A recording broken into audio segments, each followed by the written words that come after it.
A volunteer returns to her hometown to carry on the enduring legacy of love. Tzu Chi volunteers help an elderly woman to remodel her dilapidated home.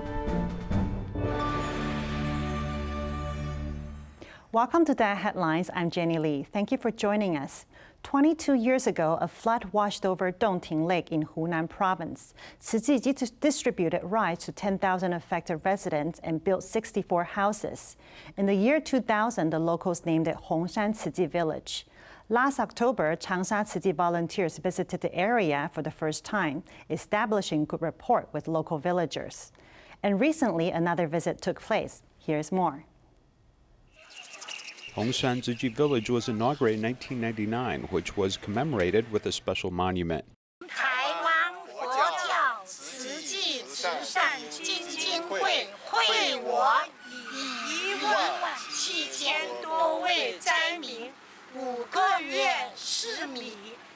In October 2019, the inscriptions on the marker were repainted with gold paint. Changsha Tzu Chi volunteers revisited after 6 months, remembering the history of the area. In 1998, Hunan suffered a catastrophic flood that did not happen in 100 years. We are now in Huarong, in Hongshan Tzu, where 64 great love houses were built. 22 years of unforgettable love, the villagers relish every memory. Tzu Chi saved lives. I kept all of the receipts associated with the Tzu Chi rice distribution.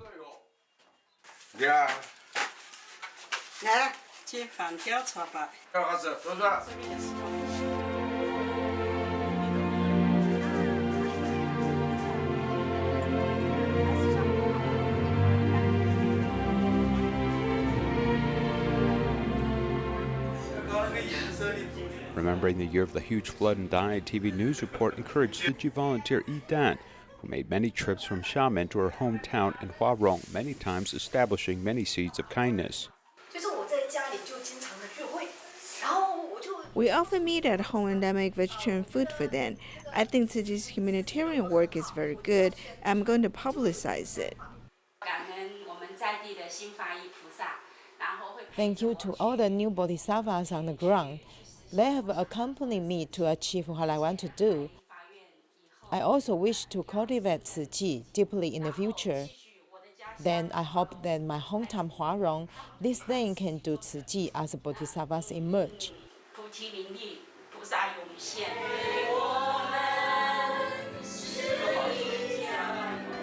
Changsha Tzu Chi volunteers came to Huarong to help 22 years ago, establishing the seeds of goodness, many years ago with the promise of continued support. In Mozambique, 70 illegal migrant workers who were sent back by South African government were placed in a quarantine shelter. The National Institute of Disaster Management asked Tzu Chi to help these workers. Volunteers prepare prevention supplies and food for these quarantined individuals.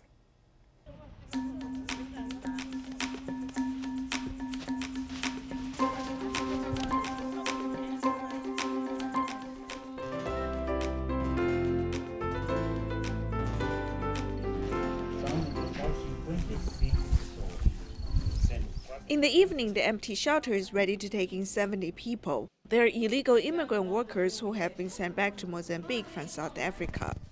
Due to the epidemic, these illegal immigrant workers do not have worker residence in South Africa. They were sent back by South African government. We prepared the shelter for them to stay. Within 48 hours, the officials must check the immigrant workers' IDs and do specimen check. Nevertheless, the Mozambique government, with financial difficulties, cannot do more than that. We work with Tzu Chi because we have cooperated with them for a long time. During critical times, Tzu Chi is always at the front lines, including the garbage mountain collapse incident in Cyclone Idai. Now that the epidemic is so dire, we first thought about you.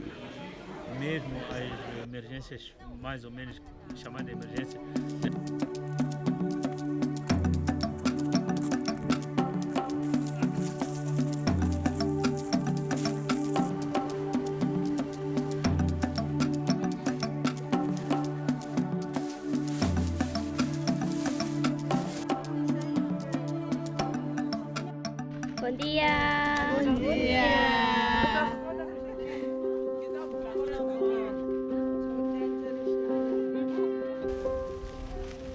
The intensive packing lasted for 2 days.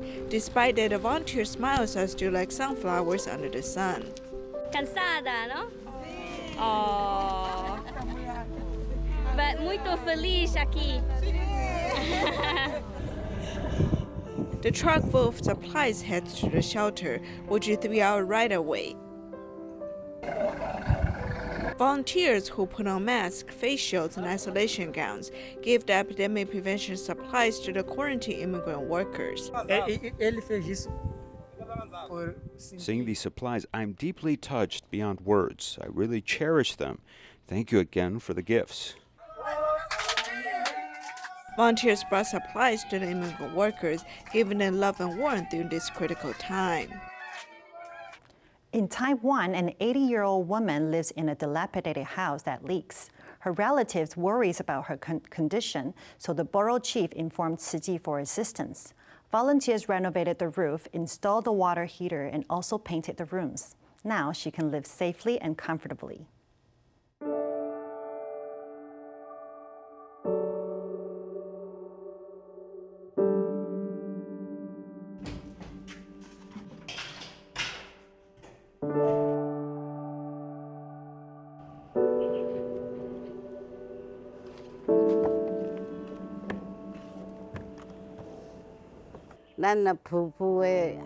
We cover it so it won't leak. Yes, it won't leak as badly. I have no other place to stay. There's nothing I can do. I must do this if I want to live here.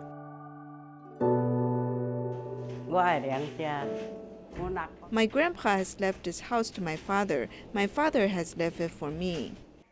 It leaks. This has fallen. The roof is about to collapse. I prop it up with a piece of wood. I'm not pitiful. It is better if one dies. If one is dead, he won't see anything. I worry about her living here by herself. What if something happens to this senior? I've told the borough chief. He said, let's report the case to Tzu Chi.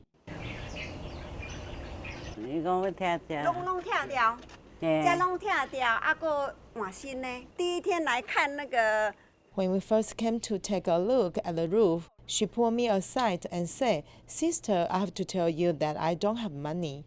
Tears were rolling in her eyes. I told her, "Grandma, we will take care of it." I don't have money. Sister said I don't have to worry. Don't worry about that.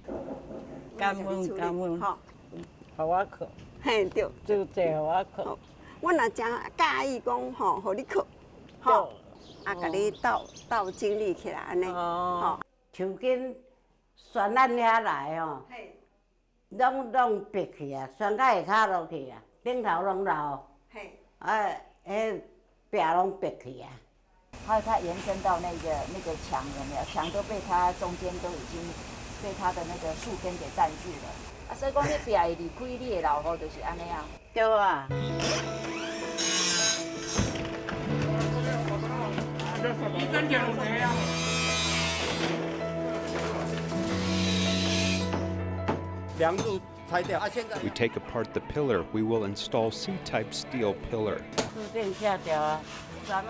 They've taken down a roof and pieces of wood. They're sweating. Everyone's working hard to help me.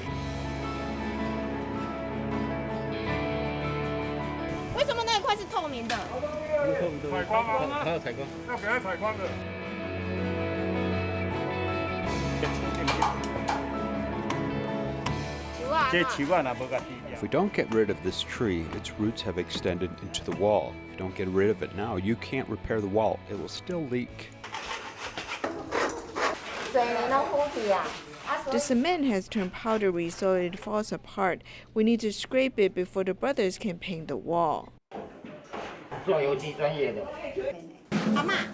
Grandma, you are like a fairy. You took the magic wand and point here. Then the roof is unraveled. Then you point again, and the water heater has been installed in the kitchen. Point again, and our living room has been painted. I worry that I owe you too much.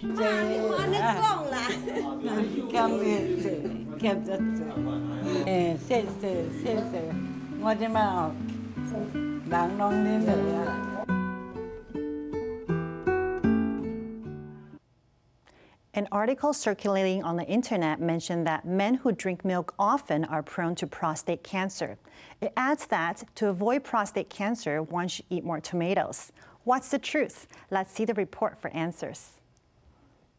Milk is rich in essential amino acids, calcium, and other nutrients and is loved by many people. However, there are reports on the internet that men should not drink too much milk because studies have found that milk contains estrogen and boys who often drink milk may be prone to developing prostate cancer. Is this news reliable? There's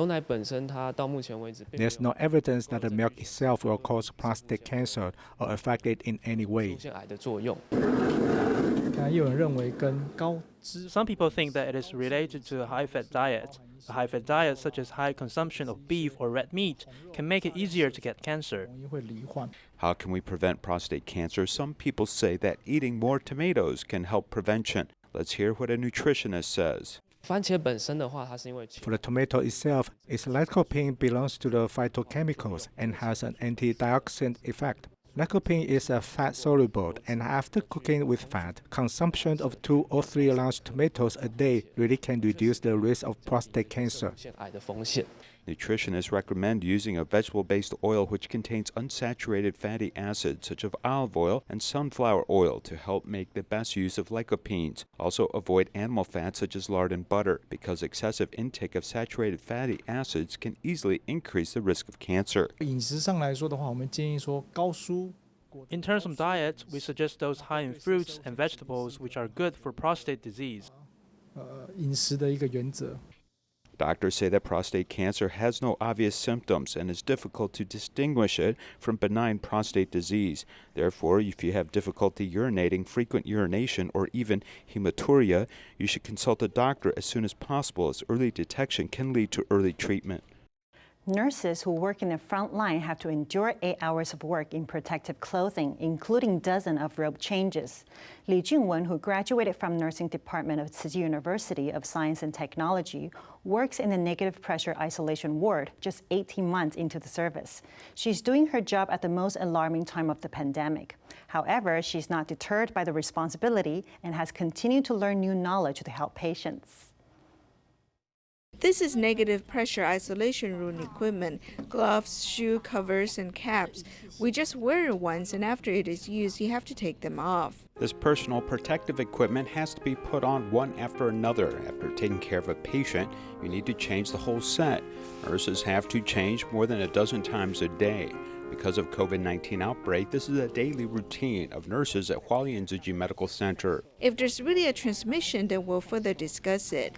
And I believe that the most important thing now is that I can still help the patients and that I can still contribute. I think this is the most important thing for me at this moment. After graduating from the indigenous student class in the Department of Nursing of Tzu Chi University of Science and Technology, she served in the negative pressure isolation ward of Hualien Tzu Chi Medical Center for 1.5 years. I remember I went to work on a holiday, and that day just happened to be a lot of patients, so it was a bit exhausting at the time, and there were only 2 nursing staff working. But I was thought of our head nurse who said that be prudent and pious, and when you panic, the more you should calm down your heart. Think about what you need to do in the moment to allow you to do things well. Frontline nurses are only one step away from the virus and have no time to think about their backup. They simply have to do their best to protect themselves and others.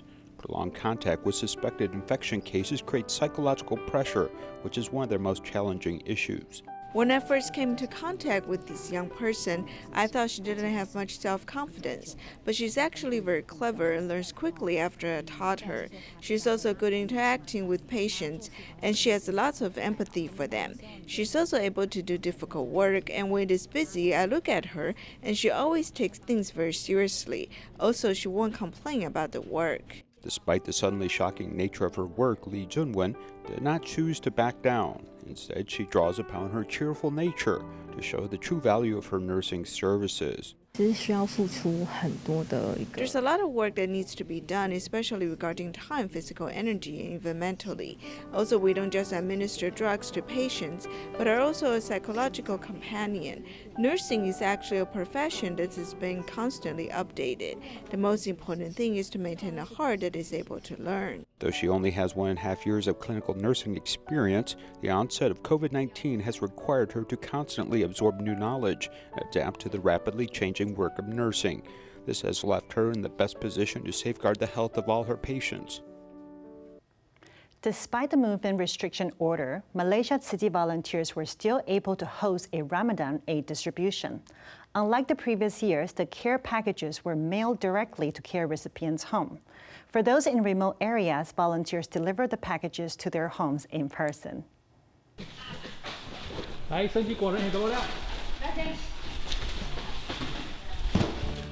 Opening the Jinshi product box, sealing the bottom, adding a Chi Chi sticker, and putting in Jinshi products, this assembly line saves a lot of time.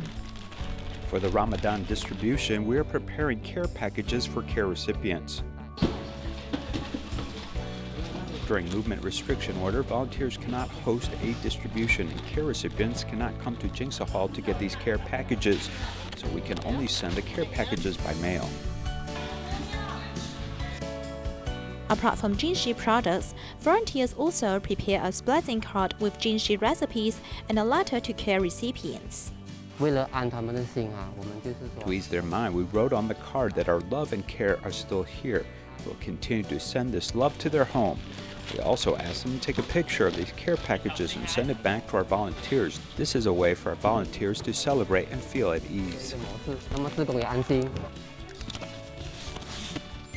The care packages for Ramadan were sent by a courier company to the home of care recipients. We hope that Muslim fellows will be happy when they receive our blessings. I also hope the movement restriction order and the epidemic will end soon. All Muslim fellows will have a happy Ramadan.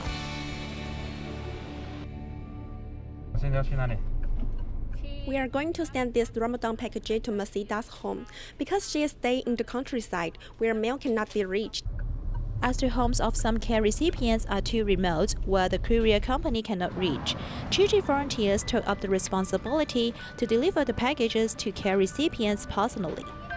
So, ini hari raya yang berkat bagi you. Terima kasih. Rasa syukur.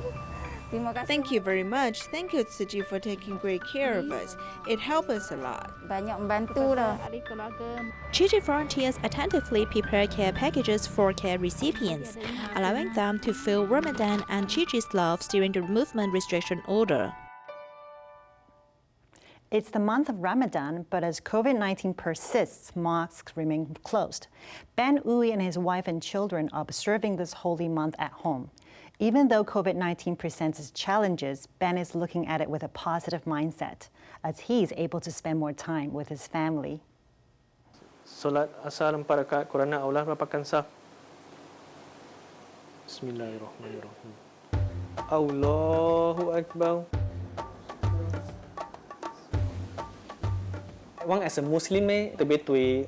As Muslims, we have to follow the rules of the Islam, which has 5 pillars. The third pillar is fasting. Assalamualaikum warahmatullahi wabarakatuh. May Allah bless you with peace. Hi, my name is Ben. My wife and I, as well as our 3 kids, all 5 of us have been Muslim as of September 29, 2017. As it's Ramadan, we must fast. If you are healthy and you don't do it, then you are not following the rules of the faith. You must not eat and endure hunger. But we must control our temper and guard our desires, such as overeating and also sexual relations.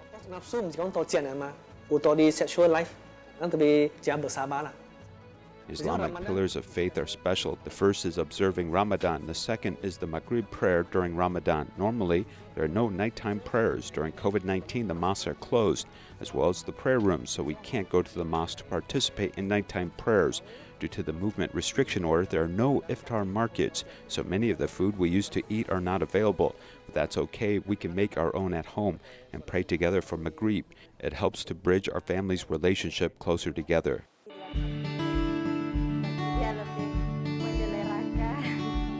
We have many different cultures in our family. There are Chinese and Indonesian, so we make both Chinese food and Indonesian food, as well as Malaysian. It's all in combination. Sometimes the whole family eats together, but if my in-laws are hungry, I will let them eat first because they are not observing Ramadan. I know they are older and it's not good for them to go hungry and harm their health. The children understand and know that they must continue their fast even though they see their grandparents eat. It's okay because we are family. We understand and accept one another. We have a saying which means when you cut into water, it doesn't break. To me, when something happens, it doesn't matter if it's good or bad. We have something called wisdom. That wisdom helps us to process information and it becomes a chance to learn a lesson from our Creator, Allah. Without COVID-19, without movement restrictions, our household was chilly. We didn't have time to play together. I didn't have time to spend with my children and watch them grow, so I'm looking at this in a positive way. I'm not complaining about the movement restriction order. I'm using this time to spend with my family as they are with me until I leave this earth. Tzu Chi Singapore chapter didn't host a large-scale Buddha Day ceremony this year due to the pandemic. Instead, they joined Hualien Jingsi Abode ceremony online to pray and give thanks with Tzu Chi families all over the world.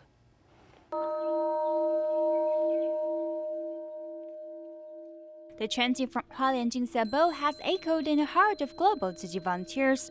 The COVID-19 epidemic can't stop volunteers' passion as everyone connected through internet to pray to the Buddha together. This time we can't join the ceremony together, but volunteers in Singapore can connect through internet. We pray sincerely to raise everyone's awareness for repentance and adopting a vegetarian diet. 全球浴佛大典典礼开始，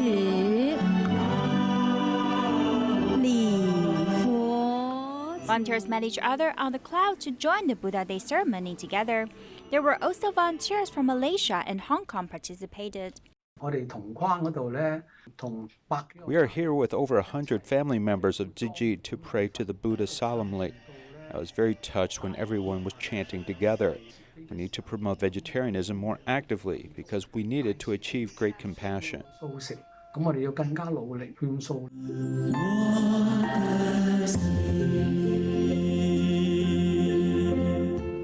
A frontline nurse also felt deeply for the power of prayer during this epidemic period. I am now working in a quarantine ward, and at first I was very scared, but I gradually adjusted my mood. I believe that everyone's sincere heart can become a power that can do great things.